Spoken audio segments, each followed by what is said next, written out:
આગામી રથયાત્રાને ધ્યાનમાં રાખીને પાટણ એલસીબી દ્વારા જિલ્લામાં કાયદો અને વ્યવસ્થા જાળવવા માટે મેગા કોમ્બિંગ ઓપરેશન હાથ ધરાયું છે।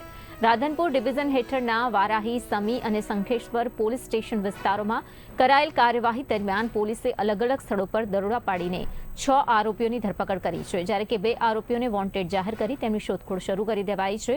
પોલીસે આરોપીઓ પાસેથી 5 દેશી કટ્ટા, 4 જીવતા કારતૂસ તેમજ હથિયાર બનાવવાના સાધનો સહિત ₹21,550નો મુદ્દામાલ કબજે કર્યો છે।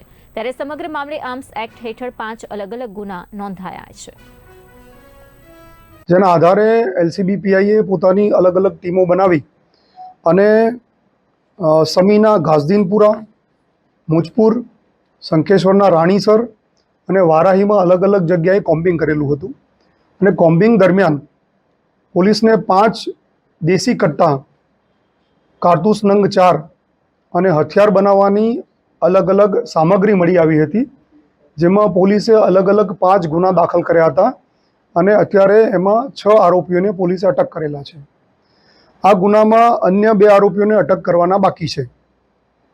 જે આરોપીઓ અટક કર્યા છે એમાં મઝહર હુસૈન સૈયદ મુજપુર, ઇકબાલ ખાન મલેક અમરાપુર, અશરફ ખાન મલેક વારાહી, નસીબ ખાન ઉર્ફે લાલો મલેક વારાહી, હનીફ ભટ્ટી રાણીસર અને મોબિન ગનીભાઈ સમી, આટલા આરોપીઓને અત્યારે પોલીસે અટક કર્યા છે।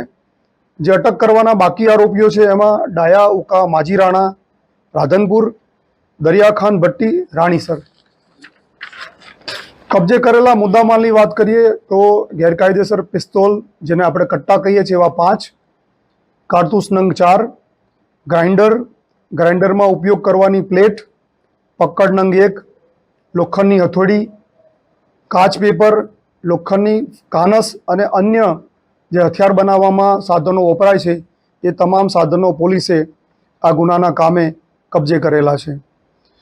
આરોપીઓનો ગુનાહિત ઇતિહાસ જોઈએ તો મઝહર હુસૈન વિરુદ્ધ હારીજમાં